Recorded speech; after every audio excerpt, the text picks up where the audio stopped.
From Fox 8 Sports, this is the Overtime Podcast. From the Fox 8 studios in New Orleans, this is the Fox 8 Overtime Podcast. I am your host, Sean Fazende, riding the shotgun as he does each and every podcast. Is Andre Johnson Jr. Do not forget the JR at the end of the name. It's very important to remember Junior. Before we get into today's content, be sure to like, share, rate, and review if you are watching us on YouTube. Hit that subscribe button. Get the bell notification for when we drop that fire content. And be sure to leave some comments as well. We'd love to interact with all you guys. But today, fire content, as always, on a Wednesday, the big prep day in the NFL work week. It's kind of their Monday. They go Wednesday, Thursday, Friday, obviously Saturday walkthrough, and then Sunday is the game. The Saints are prepping for the Falcons, their biggest rival. It's rivalry week.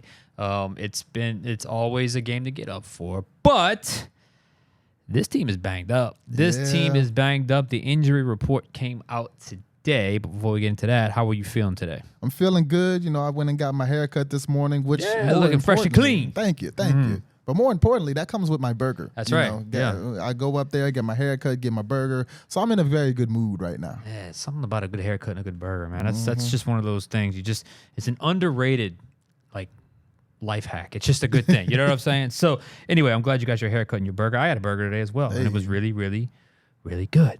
All right, so back to the business at hand. We have the Saints and Falcons, and we have a long injury report. Maybe not long, but significant, with certain names. There's a couple names that are good, positive, and a couple names that are certainly worrisome. So without further ado, let's go there with the big picture with just read off the names, and then we'll talk. Right, we'll start with the good news. You know, Taysom Hill is back. He participated fully in practice today. And Colin Saunders, the defensive tackle who has missed the first 3 games of the season, he was back today in a limited capacity. Now we get to the bad news, the guys who did not practice today, starting with the man who just went on IR, center Eric McCoy. We talked about him on Monday. Since then, it's been confirmed he'll miss at least 4 games because of IR. Then there's the guy right next to him, Cesar Ruiz. He's out with a knee injury right now. He did not practice today. Alvin Kamara, out with a hip injury and a rib injury, did not practice today.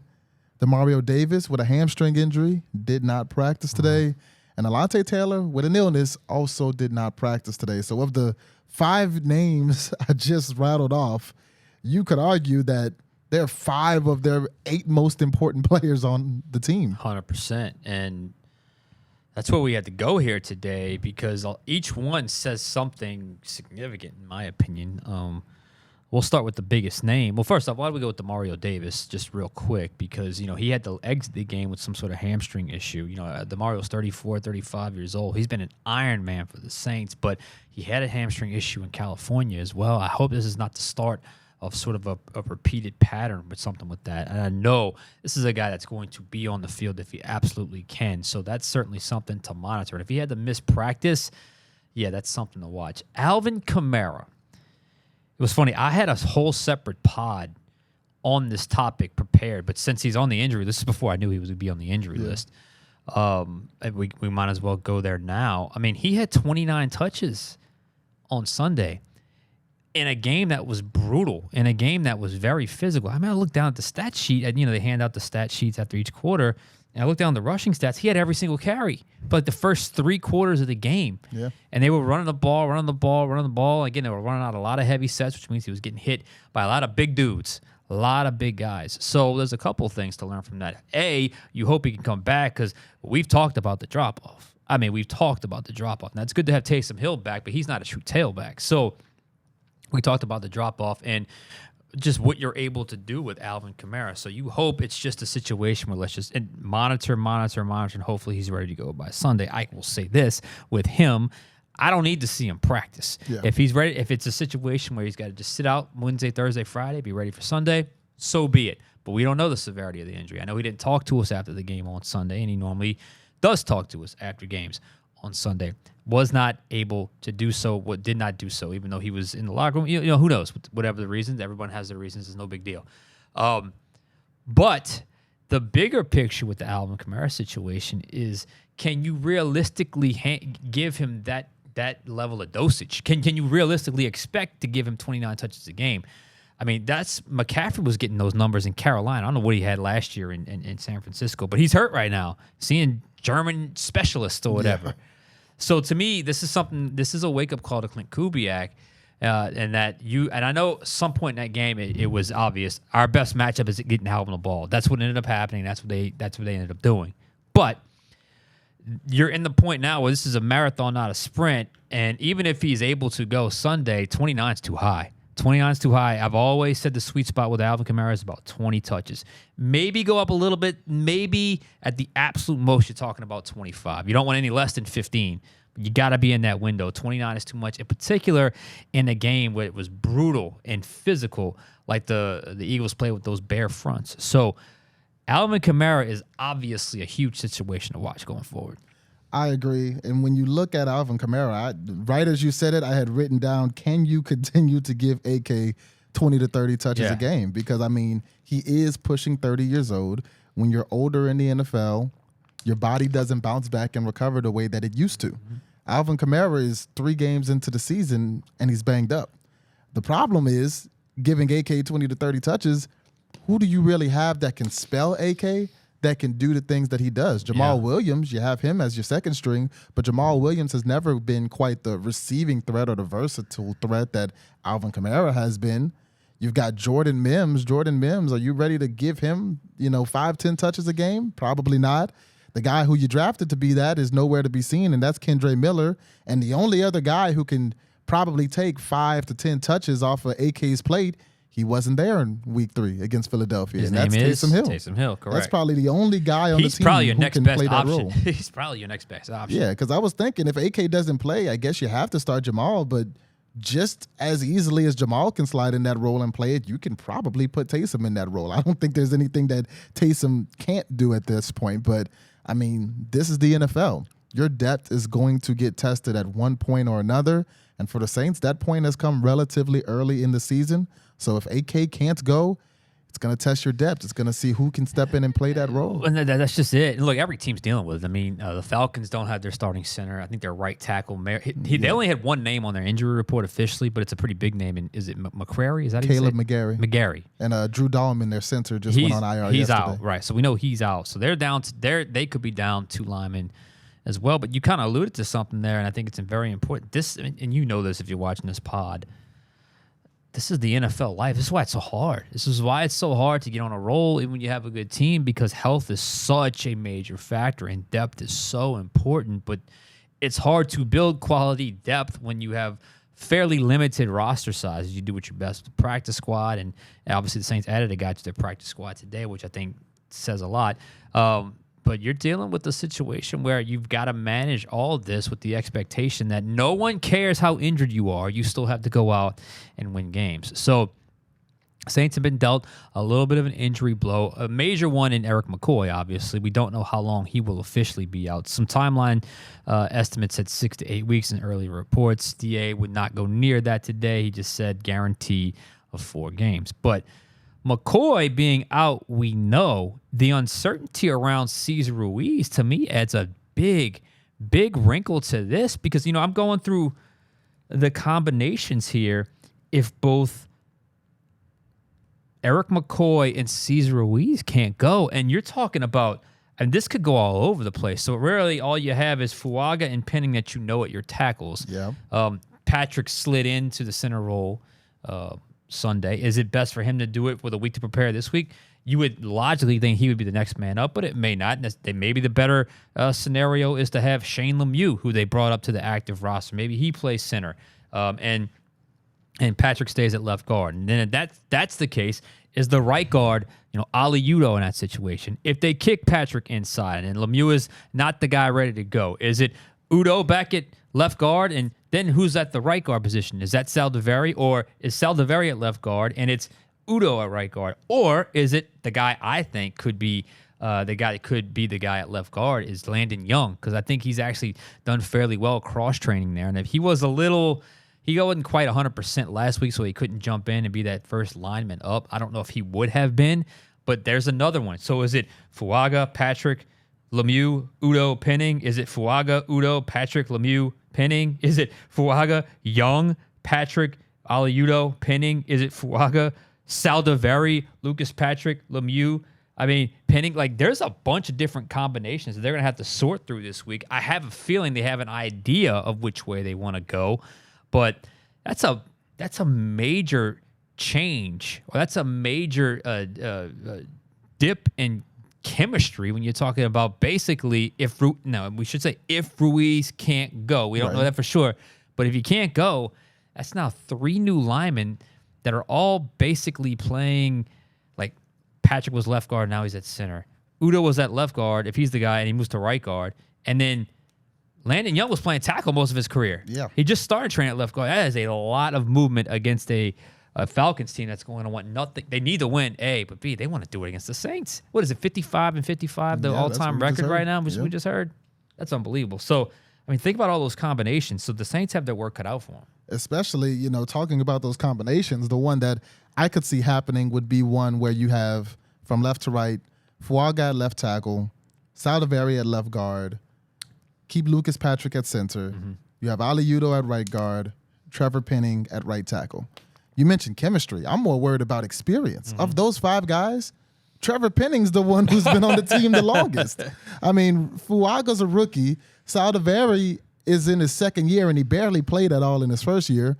Lucas Patrick and Aliudo have been in New Orleans for, 2-3 months? Yeah. And Trevor Penning is your third-year guy who's been here since he got drafted, and people were saying he was a bust a few months ago. So you put those 5 together, I mean, there's not a lot of chemistry, like you mentioned. They really probably haven't had a lot of reps together, and there's not a lot of experience among that line. And when you have somebody like Eric McCoy, who's a veteran in this league, he can be the glue to bring those guys together. And even Cesar Ruiz, another veteran, he joked with you at a training camp in California. He said, the guys are calling him OG, like he's the old guy in the room now. And even Ruiz, you kind of saw a drop off in his play when McCoy exited the game. So taking out the 2 veterans in that locker room on that offensive line could be really problematic when you're going against an Atlanta defense that's no slouch and has some guys who are familiar with this team. No, I will say this. Patrick is a guy they like, a guy they trust. Patrick's a guy that got a ton of training camp reps at left guard, but he was also the second team center.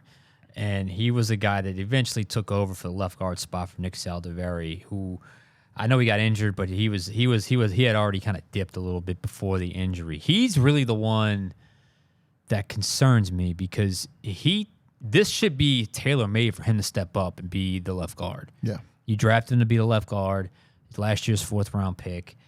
You spent all offseason, mini camp, and part of training camp getting this guy ready. To me, he should be someone you have confidence in. We'll see if they actually do have that confidence in him. Can he play right guard? I don't know. And then, look, the good news is they have the week long to prepare as opposed to, having to figure this stuff out on the fly like they did on Sunday and how it shell-shocked Kubiak and really everyone. I would say this, even if they figure it out to where they feel like they have the right combination, or at least right enough combination, if you don't have McCoy and you don't have Ruiz, you got to move Carr a little bit. Like, you can't just have him in the pocket. Like, you got to move the launch point a little bit. You got to get him rolling out a little bit, intentional kind of movement to just not be in such harm's way like he was last week against the Eagles. And if you ask Clint Kubiak, honestly, I'm sure he would say the same, that it didn't hit me when I was watching the game, but when I went back and watched, like, why didn't they roll him out a little more? It just felt like he was kind of a sitting duck back there. And some of those play-action plays, when you're trying to set the line of scrimmage and you do the fake outside zone and you drop back, it's a longer developing play. And if you really think back to Shaheed's 2 big touchdowns, on both plays, I almost dropped my pen there. Carr hung in there for a half a count longer to let that play develop. And this game, he didn't have a chance. The Eagles were ready for that concept, but B, by the time he dropped back, there was no either A, he's got to throw it away, or B, he's got to try to escape. And when you escape with that concept, the timing's off. You can't throw it at that point. So there's a lot that has to get fixed with that. So I would expect that as well. I just hope this O-line is so well coached. Now you get to the second tier guys. We're gonna see just how coached up they are, because that first team offensive line was pretty good, really good at run blocking.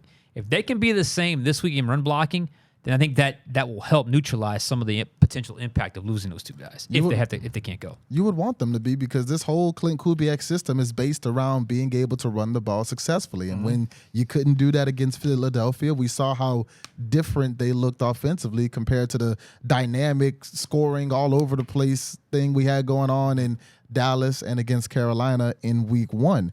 And if I'm Atlanta, I'm sending pressure. I'm trying to heat Derek Carr up, because I know that this offensive line has not spent that much time together. I know that you're potentially without your biggest playmaker on offense in Alvin Kamara, and if you are with him, he may not be 100%. So if I'm Atlanta, I'm going to test that offensive line early. I'm going to heat them up. I'm going to send that pressure, and I'm going to see how the Saints would be able to handle that. Well, yeah, and I think that's coming. And I think, look, if you just erase the Saints' run game, you become a very, very. This is not the Saints of years past where if they stop the run, they could still kind of beat you in another way. I mean, I think they can beat you in certain ways, but I think if everything gets stopped, but it's not their formula for success. The Saints have made no bones about it. Clint Kubiak has made no bones about it. They know who they are. They understand their identity. So hopefully they get this figured out. I will say this. You don't have quite the lethal up front when it comes to defensive tackles and DNs, but you do have a really good player in Grady Jackson. Onyemata might be a little past his prime, but I still think he could be effective. And Matthew Judon is an elite edge pass rusher, but you can kind of neutralize that. So you won't have quite the beasts in the middle like Philadelphia had, but you're gonna have your work cut out for him, and it all it goes hand in hand, because if you don't have your guys up front and you don't have Kamara, you still have to run the ball. What do you do? I mean, what do you do? I think that's certainly that could be an issue in a game where obviously. Look, don't lose sight of this as well. The Saints need to win this game, because if they've dropped to 2-2 and they got to go to Kansas City next week, all of a sudden those good vibes from the 2-0 start go away, like right away. And then all of a sudden you're back into the mode of, okay, well, maybe they just peaked a little too soon. So this is a huge game for the Saints, and they're banged up, which is going to be a tough matchup for them. Right, and I guess the silver lining here, obviously, Demario Davis is not somebody you want to see injured. He's another name on that injury report we mentioned, but if there's any position you're deep at, it's the 2 on defense where there are guys injured. Demario Davis is banged up right now, but you do have Pete Werner and Willie Gay Jr. Willie Gay Jr. has played kind of in a limited capacity just because you're so deep at that linebacker position, but when he has played, he's been solid. And Pete Werner, I remember we talked during the offseason about guys that had something to prove, and Pete Werner was on my list because I said at one point you're going to have to prepare for life without Demario Davis. So this Pete Werner going to take the step forward this year to say, hey,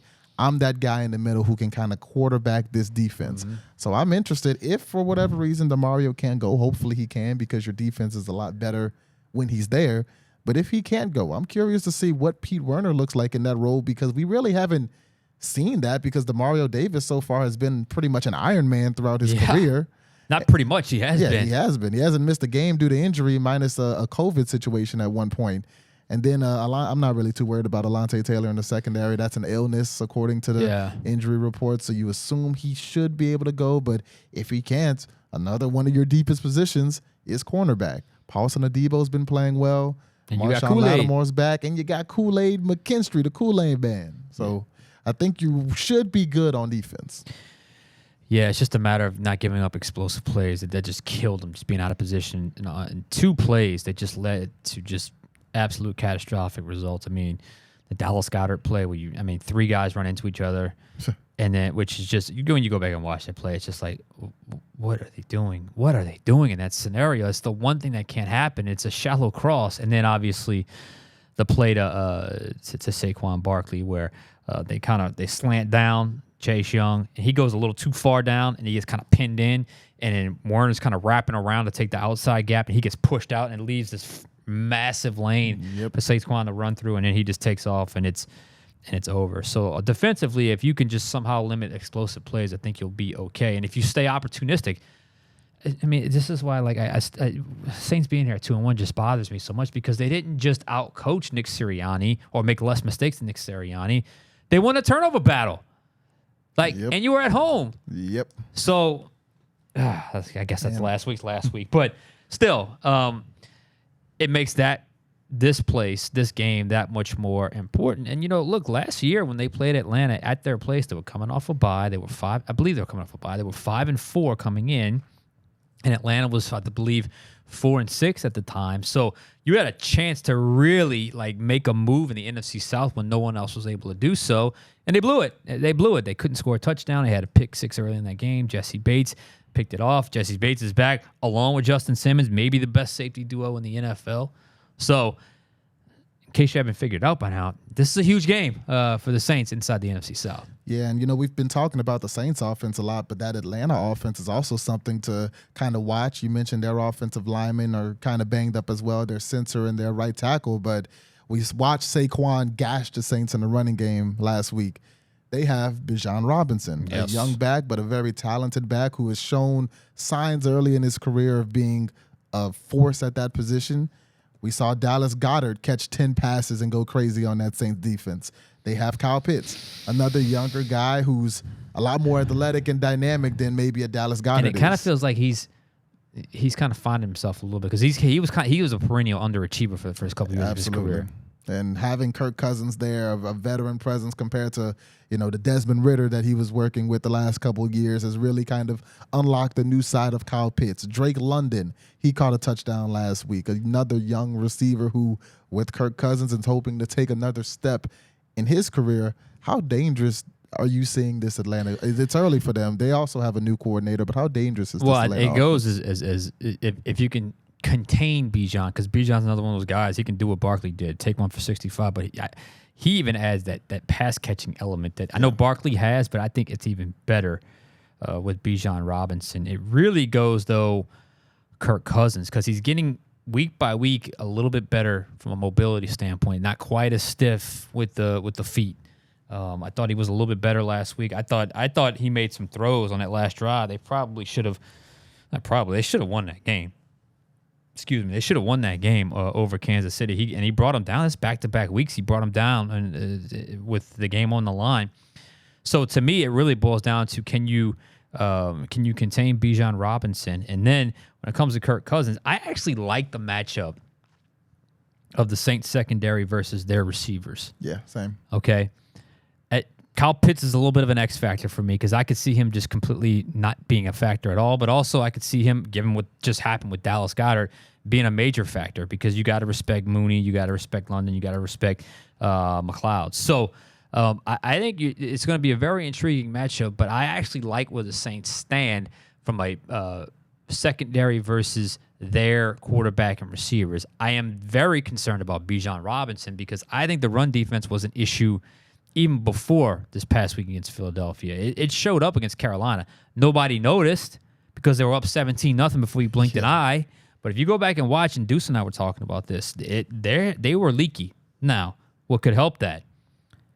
Well, Colin Saunders being back would certainly help that. That guy's got to be itching to get back because I like Brian Brzee, but I think right now in his career, he is a get-up-the-field, pass-rushing D-tackle. Nathan Shepard doesn't look like the same player to me. Christian Boyd is a rookie. You need Colin Saunders back. You need him back to help stop the run. And they got to get a little more discipline in their run fits because they got out of alignment. They were just a little gap undisciplined against the Eagles. That's got to get fixed. If you can do that, then you'll have a chance. And you've got to limit any of these explosive plays because that can kill you in a game like this. One positive going against that Atlanta offense is, with Bryce Young in week 1, he's not exactly a Kyler Murray when it comes to running, but he can run a little bit. We saw him rush for a touchdown late in that game against the Saints. We know Jalen Hurts can run. Dak Prescott can get out of there if he needs to. Kirk Cousins isn't going anywhere. You know where Kirk Cousins is going to be. For once this season, you don't have to worry about the read option, the QB draw, anything like that. Kirk Cousins will be anchored in that pocket, and that's an element that the defense finally does not have to defend against this week. Well, yeah, and that could certainly help with your backers because those are the guys that are primarily responsible for running quarterbacks. So maybe that can help a little more in coverage. Maybe they can commit a little bit more to the running back run game, which could certainly help. Right, and before we get out of there, speaking of running, we got to mention a Louisiana guy, or I guess a guy who Louisiana has kind of adopted, and that is the NFC Offensive Player of the Week, Jayden Daniels. Jayden Daniels, who's, by the way, is leading the NFL in completion percentage. The guy who won the Heisman Trophy at LSU. He's having a lot of early success in the NFL. We just saw him really upset the Cincinnati Bengals and Joe Burrow. Are you surprised with how much success he's had early? I was surprised he basically had his perfect game, or close to it, Monday night, against Washington. I thought it would have taken him a little bit long to settle in. You got to give Cliff Kingsbury credit as well, just because they called a really good game. It's like they had a really good feel for what the Bengals were going to do, and the Bengals had no feel for what Jayden was going to do. And he's gotten so much better at seeing the middle of the field. That was something that really bothered me his first year at LSU. He's gotten better and better. And obviously, he threw 2 incompletions and he had 3 total touchdowns. And he made that great throw at the end where he got the cover 0 look. And you talk about Jayden, awesome. And then Burrow, Jayden was the best player on the field. Burrow was the second best player on the field, despite what Chris Canty said. I don't know what that rant was about. Cuckoo. And then the third best player on the field was Jamar Chase. So it was a great night for LSU. I do feel bad for the Bengals, though, because it feels like they should be 2-1 and they're 0-3, because I have them as a Super Bowl contender. So hopefully they can get right. And Jayden Daniels, look, right now you have to say the arrow's pointing in his direction in the Jayden versus Caleb Williams debate. Definitely. Jayden Daniels has been dynamic on the ground. So that same dangerous running style we saw at LSU. He's been a lot better passer than maybe people anticipated. So I'm interested to see how he'll continue to grow. In Cincinnati, they've got the Panthers and Andy Dalton. There you go. The Andy Dalton revenge game this week. So, heck, you never know. The Bengals might fall to 0-4. Y'all told me last week I was crazy for saying Dalton would beat the Raiders. We'll see what happens this week. We'll see what happens. One thing I noticed about Jayden, first week he was taking off and running at every blink of an eye. This week he was much more poised and polished. We got to go. We got to get out of here. We're up against the clock here. For Andre Johnson Jr., I am Sean Fazende. We'll catch you guys next time on Overtime.